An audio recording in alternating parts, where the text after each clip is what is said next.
তাহলে আমরা করি কি? ছোট ছোট বাচ্চারা, বাপ যখন বাইরে থেকে বাড়ির মধ্যে প্রবেশ করে তখন ছোট ছোট বাচ্চারা দৌড় দেয় বাপের দিকে, দেয় কি দেয় না? দেয় কি দেয় না? কেন? তাদের মনে একটা আশা, কি আশা? যে আমার আব্বা আমার জন্য কিছু হয়তো নিয়ে এসেছে, ঠিক কি না? কিছু একটা নিয়ে এসেছে, মনের একটা বাসনা। ছোট ছোট ছেলে মেয়েগুলো আত্মহারা হয়ে যায় খুশিতে, বাপকে দেখে, কেন? বাপ বাইরে থেকে এসেছে, না জানি আমাদের জন্য কি নিয়ে এসেছে, একটা আশা নিয়ে আছে। কিন্তু আপনার আল্লাহ যে আশা করে থাকবে আপনার জন্য, কিয়ামতের ময়দানে তিনি দাঁড়িয়ে থাকবেন যে আমার বান্দা আমার জন্য কি নিয়ে এসেছে। বান্দা, তুমি কি আমার জন্য পৃথিবী থেকে কি নিয়ে এসেছো? বান্দা হাত উঠিয়ে বলবে, কিছুই নেই, নাই নামাজ, নাই রোজা, নাই হজ, নাই যাকাত, এভাবে পৃথিবী কাটিয়ে চলে গেছে সে। দেখুন, যদি সে আল্লাহকে সত্যই ভয় করত, আজ তার ৪৫ বছর বয়স, তার ৯০ বছর বয়স, এখনো পর্যন্ত নামাজ পড়ে না। পৃথিবীতে সে ৯০ বছর বয়স এভাবেই কাটিয়ে দিল, কখনো চায়ের দোকানে, কখনো মানুষের আড্ডায়, কখনো দোকানের আড্ডায়, কখনো বন্ধু বান্ধব, কখনো কাউকে নিয়ে কিছু সমালোচনা, এভাবেই ৪৫ বছর ৯০ বছর কাটিয়ে দিল। হঠাৎ করে মানুষটা মারা গেল, বাস আপনার জন্য সেদিনকার কোনো উপায় থাকবে না। পৃথিবীর বুকে আপনি যে আল্লাহর ইবাদত করবেন, এই ইবাদতটা পাই টু পাই আপনার জন্য জমা করে রাখা হবে। আমাজান আয়েশা সিদ্দিকা রাদিয়াল্লাহু তাআলা আনহা তিনি বলেন যে রাসূল সাল্লাল্লাহু আলাইহি সাল্লাম বলেছেন যে তোমরা কবরের ভয়ে কান্না করো। কিসের ভয়ে? কবরের ভয়ে কান্না করো, জাহান্নামের ভয়ে কান্না করো। কেন বললেন? আম্মাজান আয়েশা সিদ্দিকা রাদিয়াল্লাহু তাআলা আনহা তিনি বলছেন যে এই জন্য বলা হয়েছে যে কারণ কোন ব্যক্তি যদি কবরের ভয়ে কান্না করে, কোন ব্যক্তি যদি জাহান্নামের ভয়ে কান্না করে, ওই চোখের পানিটা আল্লাহ বৃথা হতে দেন না। কিয়ামতের ময়দানে ওই সমস্ত পানিটা কিয়ামতের ময়দানে ওই গুনাহগার বান্দার জন্য সঙ্গী হয়ে যায়। জোরে বল, কেন? যখন জাহান্নামে ভরবে মানুষগুলোকে, কিয়ামতের ময়দান কিন্তু মানুষ মরে গেল আর কিয়ামত শুরু হয়ে গেল এটা নয়। আপনি হয়তো ভাবছেন মরে যাব, আর চারটা মানুষ যেভাবে মারা গিয়েছিল, ওরা যেভাবে কবরে আছে আমিও সেভাবে থাকবো, এটাই তো ধারণা আমাদের, তাই কি না? একটা মানুষকে বলবেন আপনি যে ভাই অনেকদিন তো হয়ে গেল, এবার নামাজটা ধরেন, তখন সে বলবে যে নামাজ ধরছি, সময় হচ্ছে না। আরে ভাই, কবরে কি জবাব দিতে হবে? কি জবাব দিবে সেদিনকে যদি আজকে তুমি ইন্তেকাল করো? সে মানুষটা ফট করে আপনাকে বলবে যে আরো মানুষ যারা ইন্তেকাল করেছে, যারা কবরে গেছে, ওদের কি হয়েছে? ওদের যা হচ্ছে আমারও হবে, এটাই তো বল মানুষের, তাই কি না? এটাই তো বল, কি হবে? ওর যা হচ্ছে ওই বুঝছে। যদি একজন কবর থেকে বেরিয়ে মানুষকে বলতে পারতো, এই জন্য তো বলে প্রত্যেকটি মানুষ এই ধারণা নিয়ে বেঁচে আছে যে কিয়ামতের ময়দানে যা হবে দেখা যাবে, কবরে যা হবে দেখা যাবে। কিন্তু শুনুন, মানুষের সঠিক ঈমান না থাকার কারণে এই সব কথা বের হয়। কারণ ওর যদি সঠিক ঈমান থাকতো কবরের প্রতি, এই কথা কোনোদিন মুখ দিয়ে বার করতে পারতো না। কেন? একজন মুমিন ব্যক্তির লক্ষণ এগুলো নয়, একজন মুসলমানের ব্যক্তির লক্ষণ এগুলো নয়। তার কারণ একজন মুমিন ব্যক্তি কবরকে কঠোরভাবে বিশ্বাস করে। আমাদের জীবন পৃথিবীতে, এটা আমাদের জীবন নয়। এই জীবনটাকে আমরা মাত্র অভিনয় বলে মেনে নেই। আমরা কিছুকাল এই পৃথিবীতে থাকবো, আসল জীবন তো শুরু হবে মৃত্যুর পরে, ঠিক কি না? সবে মাত্র তো ট্রেলার চলছে এগুলো, যখন ফাইনাল কিছু শুরু হবে ওটা কবরের যাওয়ার পর। আমি আপনি মনে করি যে কবরটা এভাবেই কেটে যাবে না। রাসূল সাল্লাল্লাহু তাআলা আলাইহি ওয়াসাল্লাম বলছেন যে পৃথিবীর বুকে মানুষ গুনাহ করবে, কিন্তু গুনাহের প্রতি তার কোন রকম একটা যে আফসোস এটা আসবে না। ঈমান আপনার আছে না নাই আপনি কিভাবে পরীক্ষা করবেন? সব জিনিসের একটা পরীক্ষা আছে না নাই? তো আপনার মধ্যে ঈমান আছে না নাই আপনি নিজে একটা পরীক্ষা করতে পারবেন। কিভাবে?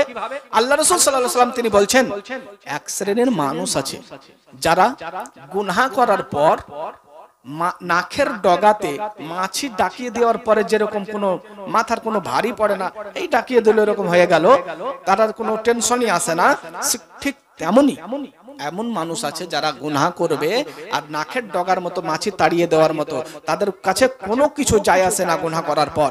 আর আল্লাহ রাসূল বলছেন ঈমানদার ব্যক্তি ওই ব্যক্তি যারা গুনাহ করার পর তারা মনে করবে অনেক বড় একটা পাহাড়ের নিচে বসে থাকলে মনে যেন ভয় লাগবে, না জানি পাহাড়টা উল্টে না পড়ে যায়, না জানি পাহাড়টা উল্টে না পড়ে যায়। এভাবে যখন একটা ভয় করবে, এটা ঠিক তেমনি একটা মুমিন ব্যক্তি গুনাহ করার পর মনে আফসোস আসবে, হায় হায় আমি কেন করলাম গুনাহ, এটা আমার গুনাহ হলো, এটা আমার গুনাহ হলো। এই যে বিবেকে একটা বাঁধা, আমি গুনাহ করলাম কেন করলাম, লজ্জিত একটা নিজের প্রশ্নের পর প্রশ্ন জাগা, এর নামই ঈমানদার। কখনো জেগেছে? আচ্ছা বলেন, মুসা আলাইহিস সালাম একজন ব্যক্তিকে এক থাপ্পড়ে মেরে দিয়েছিলেন, হাদিস মনে আছে?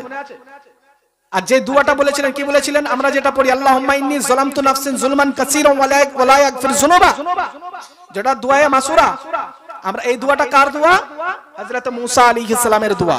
তো তিনি কেন বললেন আল্লাহুম্মা ইন্নী যালামতু, এটা কেন বললেন? তিনি বলছেন ওই যে থাপ্পড় মেরে দেওয়ার পরে দেখছেন একজন মুসলমান, একজন ইহুদি ব্যক্তি একজন মুসলমানের সঙ্গে আর একজন ব্যক্তির সঙ্গে কি তারা কথোপকথন করছে, তারা কথা কাটাকাটি করছে, মারপিট করছে। এভাবে দেখার পরে হযরত মুসা আলাইহিস সালাম তাকে এক থাপ্পড় দিয়েছিল, আর যার কারণে অমুসলিম ব্যক্তিটা ইন্তেকাল করেছিল। তারপরে মুসা আলাইহিস সালাম ভাবলেন যে আমি কি করলাম, তখন আল্লাহর কাছে দোয়া চেয়েছিলেন আল্লাহুম্মা ইন্নী যালামতু, যালামতু মানে বলছে এ আল্লাহ আমি জুলুম করেছি আমার উপর। তো তিনি তো ওকে মারলেন, জুলুম কিভাবে করলেন নিজের প্রতি, তাই কি না? কিন্তু আল্লাহ রাসূল বলছেন যে গুনাহ করলো সে যেন তার নাফসের প্রতি অত্যাচার করলো। আপনি যদি বলেন যে আমি গুনাহ করলাম তো আমার উপর অত্যাচার আমি কিভাবে করলাম, আমি একটা মেয়ের সঙ্গে জিনা করলাম বা আপনি একটা মেয়ের সঙ্গে জিনা করলেন, তৃপ্তি লাভ করলেন, আপনি বললেন কি তৃপ্তি লাভ করলেন। কিন্তু আল্লাহ রাসূল বলছেন না, ও জিনা করলো মানে নিজের প্রতি অত্যাচার করলো। তা আপনি যদি বলেন অত্যাচার কোথায় করলাম, আমি তো তৃপ্তি পেলাম। মুসা আলাইহিস সালাম তো ওকে মেরেছে, তাহলে তিনি কেন বললেন যে আমি নিজের উপর অত্যাচার করেছি, আল্লাহ আপনি মাফ করেন? কেন? তার কারণ যে গুনাহটা করলেন এর গুনহার শাস্তিটা আপনার নফসকে দেওয়া হবে ওই জাহান্নামের ময়দান। আর এই জন্য তিনি বলছেন, আল্লাহ রাসূল বলছেন যে গুনাহ করলো সে যেন নিজের প্রতি অত্যাচার করলো। অতএব গুনাহ করার পর যদি আফসোস আসে, গুনাহ করার পর যদি মনে একটা অনুতপ্ত, মানুষ আল্লাহর কাছে অনুতপ্ত যদি ভাব আসে, লজ্জিত ভাব আসে, তাহলে জানবেন যে আপনি ঈমানদার আছেন। তওবা করুন, সঙ্গে সঙ্গে আল্লাহ কবুল করবেন। কেন? আল্লাহ ওটাই চান যে গুনাহ করার পর, আল্লাহ কি জানেন না যে গুনাহ করবে মানুষ? জানে না? ফারিস্তাকে বলেনি আল্লাহ কি জানে না যে এই মানুষটা গুনাহ করবে? আল্লাহ সব জানেন, কিন্তু তবু আল্লাহ একটা দিক আপনার জন্য তাকিয়ে আছে যে কখন বান্দাটা গুনাহটাকে তওবা করবে। আপনাদের ইমাম সাহেব না কে ছিল? ওটা ইমাম সাহেবই তো উনি যে আপনাদের তওবা সম্পর্কে বললেন তওবা করতে, আল্লাহ রাসূল বলেছেন তাইবু মিনাজ যামবি কামাল্লা যামবালাহু, যে ব্যক্তি গুনাহ থেকে তওবা করে নেয় সে যেন কোনোদিন গুনাহই করেনি। জোরে বলেন সুবহানাল্লাহ। সে যেন কোনো গুনাহই করেনি। আল্লাহ রাসূলের হাদিস। আরেকটা ব্যাপার যে কোনো ব্যক্তি যখন গুনাহ করে নেয় আর গুনাহ করার পর যখন আল্লাহকে বলেন আল্লাহ আমি অনেক গুনাহ করেছি, আল্লাহ আপনি মাফ করুন, আপনি আমাকে ক্ষমা করুন, আল্লাহ অবশ্যই মাফ করবেন। আল্লাহকে ভয় করুন, আল্লাহকে ভয় করুন। কেন? আল্লাহ যদি না মাফ করবেন তাহলে নিজের নাম গাফুরুর রহিম নিতেন না। গাফুর মানে মাফকারী।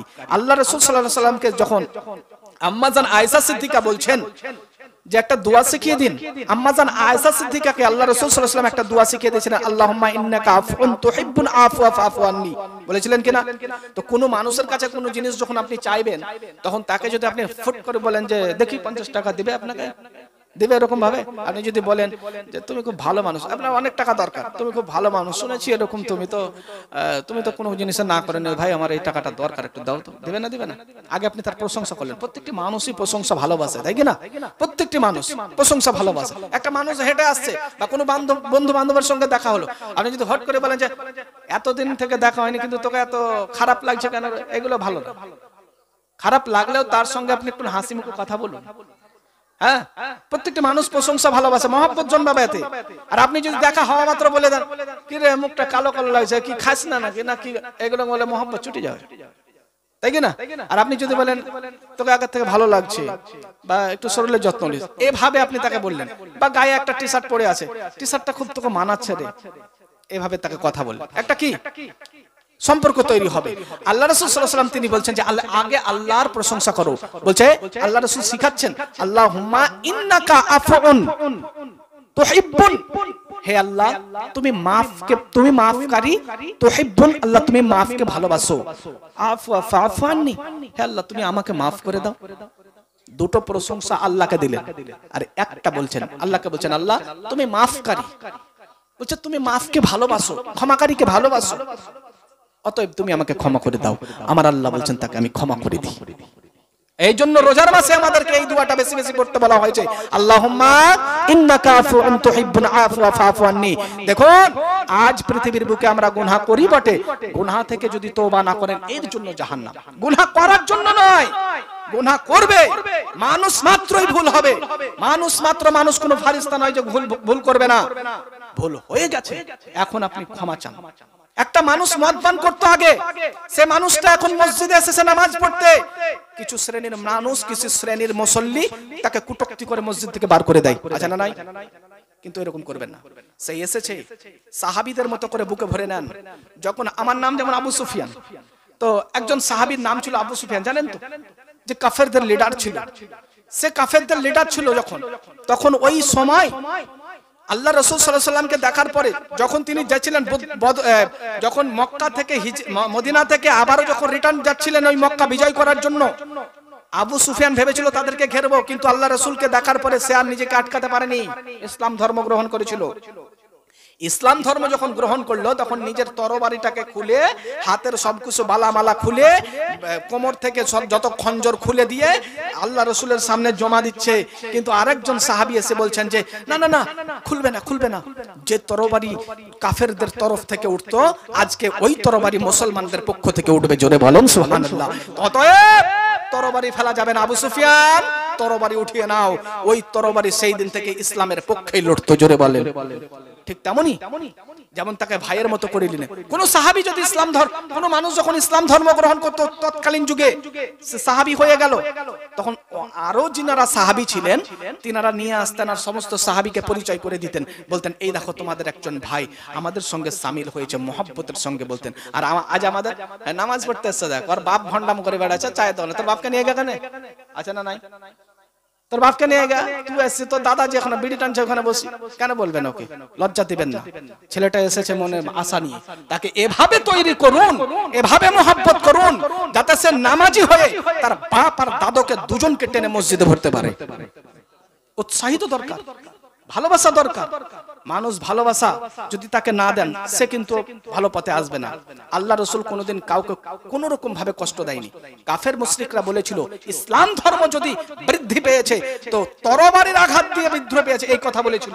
কিন্তু আল্লাহ রাসূল আমরা যেটা আকীদা মানি, আর কাফেররাও সাক্ষী দিয়ে বলেছে না, মুহাম্মাদের আখলাক বড়, চরিত্র বড় সুন্দর।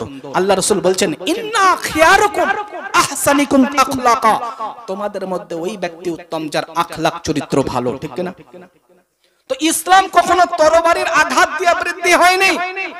ইসলাম যদি বৃদ্ধি পেয়েছে আমার আপনার রাসূলুল্লাহর চরিত্র দিয়ে। জোরে বলেন। আখলাকের তরবারি দিয়ে। এমন একজন সাহাবীকে দিয়ে সাবিত করতে পারবেন যে কোন একজন সাহাবী আল্লাহ রাসূলের জুলুম অত্যাচারের কারণে ইসলাম ধর্ম গ্রহণ করেছে? না।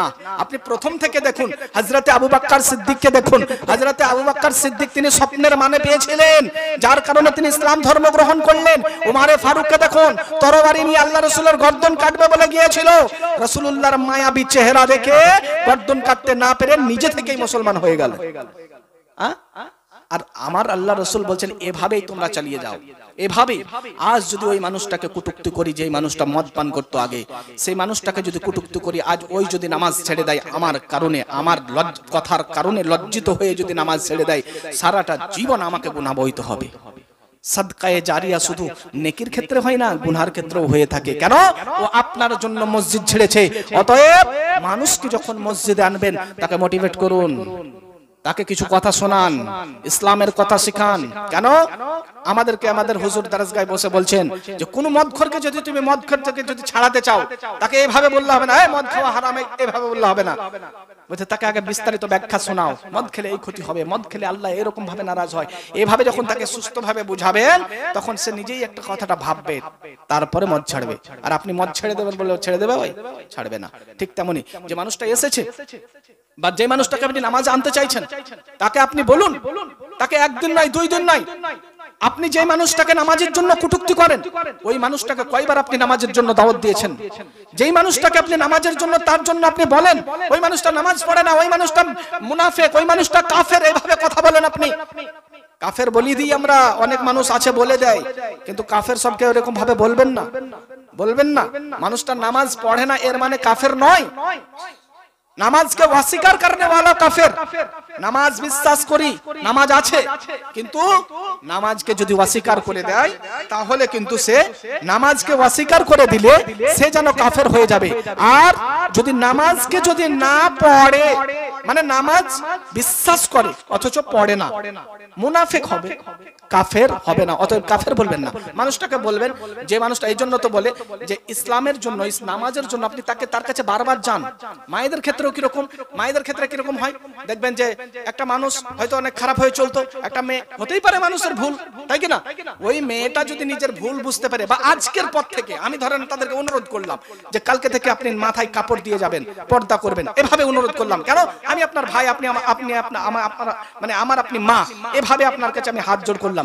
এই মেয়েটা যদি কালকে থেকে যদি মাথায় চাদর দিয়ে বের হয়, তো পাড়ার কিছু মেয়ে, পাড়ার কিছু মায়েরা, পাড়ার কিছু খালারা তাকে কটূক্তি করে বলবে, দেখো হাজি বিবি এসেছে, এতদিন ঘুরে বেড়ালো এভাবে, আর আজকে এসেছে চাদর পড়তে, বাস হয়ে গেল, ওর চাদর শেষ। কার কারণে হলো? ওর কারণেই হলো। আমাদের সমাজ তো এভাবেই চলছে। কেউ যদি বোরখা পরে, বোরখাটাকে, আমাদের মুসলমানের মেয়েগুলোই বোরখাটাকে অপব্যবহার করে, আর হিন্দুরা এই বোরখাটাকে ব্যবহার করে তারা ফায়দা লুটে নিল।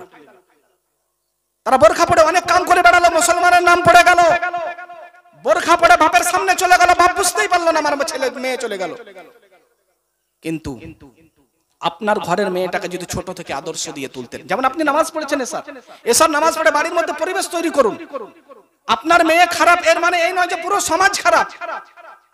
সমাজ কাকে বলে? 2-1টা মানুষ দিয়ে একটা পরিবার তৈরি হয়, আর কয়েকটা পরিবার দিয়ে একটা সমাজ তৈরি হয়। তো আপনার ঘরের মেয়েটার জন্য পুরো সমাজ কেন দোষী হতে হবে? ঠিক কি না? ওর ঘরের মেয়েটার জন্য পুরো সমাজকে কেন দোষারোপ করবেন? এই জন্য নিজের পরিবারকে নিজেই গড়ে তুলুন। এশার নামাজ পড়েছেন, বাড়িতে চলে যান, স্ত্রীকে বলুন আসসালামু আলাইকুম, মেয়ে আছে মেয়েদেরকে সালাম দিন বা মেয়েদেরকে শিক্ষা দিন। তোমরা বাড়িতে যখন কোথাও থেকে আসবে, বাপ যদি বসে থাকে আমাকে সালাম দিবে, তোমার মা যদি বসে থাকে মাকে সালাম দেবে। এভাবেই আপনাকে কাটাতে হবে। যদি বাড়ির মধ্যে পরিবেশ তৈরি করে নিতে পারেন, অবশ্যই সিলসিলা জারি হয়ে যাবে। আপনি শুনেননি, মাস্টারের বেটা মাস্টার, আর পীরের বেটা পীর, আর ডাক্তারের বেটা ডাক্তার, কেন হলো তারা? আর আপনি যদি ভালো হয়ে যেতেন, তাহলে অবশ্যই তারাও ভালো হয়ে যেত। মায়েদের ক্ষেত্রে বলবো, মা শুনেন, কোন রকম মানুষের দিকে কান দিবেন না। কেন? নিজের আমল নিজেকেই ঠিক রাখতে হবে, তাই কিনা? আর আমরা যেটা করি, অল্প বয়সে বোরখা পড়ে না, অল্প বয়সে পর্দা করে না। অনেক মা আছে মুনাফিকি মা, যদি চাদর দেয় মেয়েটা দেখা দেখি, কারোর দেখা দেখি যদি এই অবধি চাদর দেয়, তো ওর মা বলবে যে এখন এখান থেকে এখানে দিতে হবে, এমনি করতে পারিস না, বলবে কিনা? এখন এখান থেকে দিতে হবে, এখন শাশুড়ি হয়ে গেছে নাকি, বলে কিনা? তো এই সব মায়েদের জন্য মেয়েগুলো খারাপ হয়। মা, ছোট গাছে জাফরি লাগে, বড় গাছে নয়।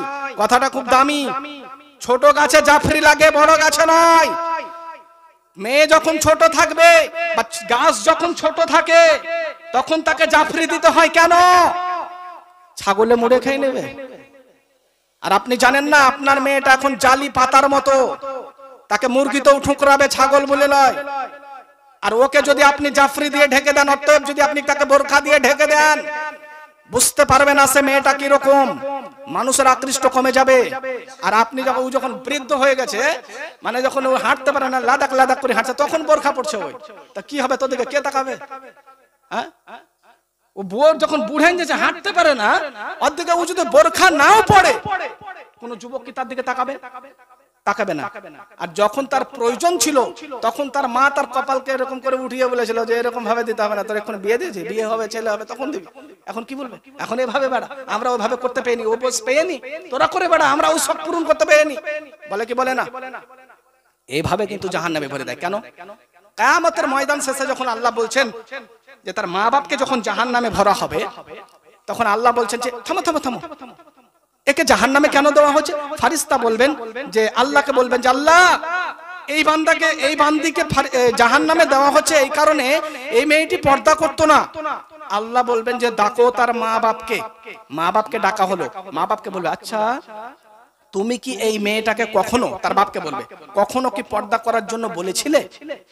তখন সে বাপ যদি বলে যে না আমি বলিনি বা বলেছিলাম সেরকম বলার মতো, আল্লাহ তো অন্তর্যামী, কিভাবে বলেছেন আল্লাহ ঠিকই জানেন, তো তুমি কি বলেছিলে?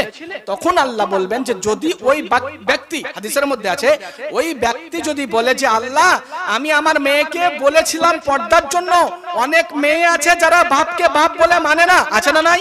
অনেক ছেলে আছে, ছেলেরা বাপকে বাপ বলে মানে না, কেন? তারা বড় হয়ে গেছে, ভাবে যে আমরা বাপেরই বাপ হয়ে গেছি, হয় কিনা? ঠিক কিনা? তারা বাপকে বাপ মানে না। মেয়েটাকে যদি তার বাপ বলছে যে বিটি সমাজে তো অনেক রকম চলছে, তো তুমি একটু চাদরটা দিয়ে যেও, তখন আপনার মেয়ে আপনাকে ধমক দেবে, এই খালি বকিও না, আচ্ছা না নাই? বলে কিনা? তার মাকে বলে মা এগুলো ভালো লাগে না, এগুলো কি এখন চলে নাকি? এভাবে আমার বান্ধবীরা সবাই মাথা ওড়না দিয়ে যাচ্ছে, আমিও যাব, বলে কিনা? বাপকে সেরকম ভাবে প্রাধান্য দেয় না। তো এই রকম ভাবে যদি হয় তো আল্লাহ বলছেন ওই মেয়েকে জাহান্নামে ভরে দেবে। আর যদি বাপ যদি মানা না করেছে তাহলে মেয়ের গুনাহগুলো বাপের নামে করা হবে, আর ওই মা বাপ জাহান্নামে চলে যাবে। তাও যদি দেখা যায় মেয়ের আমল নামায় আমল কম, তাহলে তাকেও জাহান্নামে দিবে। জোরে বলেন, আরো জোরে। আজ থেকে পারবেন তো? নিয়ত করতে পারবেন তো? দেখুন আজকে এই যে মাজলিসে আছেন, আপনাদের সবারই মনে একটা কথা ভাবনা লাগছে, কি ভাবলেন তো? যে মৌলভী সাহেব যেগুলো বললো সবই ঠিক কথা বললো, লাগে না? সবই ঠিক কথা বললো, সবই বাস্তব কথা বললো, আমার বেটাগুলো কম ভালো নয়, এভাবে বলে কিনা? তো কেন মনে হচ্ছে জানেন এগুলো? বা মায়েদের ক্ষেত্রে মনে হচ্ছে যে কালকে থেকে আমার মেয়েকে আমি চাদর ছাড়া বের হতেই দেবো না। বা যারা বাপ বসে আছে তারা মনে মনে ভাবছে যে আমার মেয়েকে কালকে থেকে আমি কঠোর ভাবে বলবো, বা কালকে থেকে আমার স্ত্রীকে বলবো সালাম দিতে। এগুলো আপনার মনে গাইছে কি গায় না? কেন গাইছে বলেন তো? কারণ যেখানে আল্লাহ রাসূলের হাদিস কোরআন বর্ণনা হয় সেখানে শয়তান প্রবেশ করতে পারে না। জোরে বলেন। যার কারণে আপনার এগুলো হচ্ছে। আপনি যখন এখান থেকে বেরিয়ে যাবেন আবার আপনার জাকাত তাই হয়ে যাবে। এই জন্য বলি শয়তান থেকে বিরত থাকতে হলে আপনাকে সর্বক্ষণ আল্লাহর তাসবিহ গুনুন, আউযুবিল্লাহ পড়ুন, ওয়ালা হাওলা ওয়ালা কুওয়াতা পড়ুন, এভাবে বাড়ির মধ্যে পরিবেশ তৈরি করুন। যদি পরিবেশ তৈরি করতে পারেন, আপনার যে ইলম বা আপনার যে তাকওয়া এটা প্রকাশ পাবে কখন? যখন আপনি বাড়ির মধ্যে পরিবেশ তৈরি করবেন। এবার আপনাকে আমি বললাম যে আপনি ভালোভাবে আল্লাহ আপনার স্ত্রীকে গিয়ে সালাম করবেন। তো অনেক স্ত্রী আছে ধরেন এরকম যে স্বামীকে সম্মান দেয় না, আছে না নাই? আছে না নাই? যাদের মাথা লড়ছে তারাই জানে যে দেয় না মনে হয়। হ্যাঁ, তো যারা দেয় না তো ভালো করে মাথা লড়াইয়েন না। হ্যাঁ দেখেন, তো আপনাকে বললাম যে আপনি সালাম দিবেন, তো অনেক স্ত্রী আছে যা নিজের স্বামীকে প্রাধান্য দেয় না বা তার কথাগুলো গুরুত্বপূর্ণ মনে করে না, আছে না নাই? তা আপনি যদি এখন গিয়ে বলেন স্ত্রীকে যে আসসালামু আলাইকুম, তো আপনার স্ত্রী বলবে যে ঢং করছো, এতদিন দাওনি আর আজ ঢং করতে এসছো মৌলবীর কথা শুনে, বলবে কিনা? এরকম হবে না? তো মাকে বলবো যে মা শোনেন, আপনার স্ত্রী যদি, আপনার স্বামী যদি ভালো হতে চায় তাহলে তাকে সুযোগ দিন।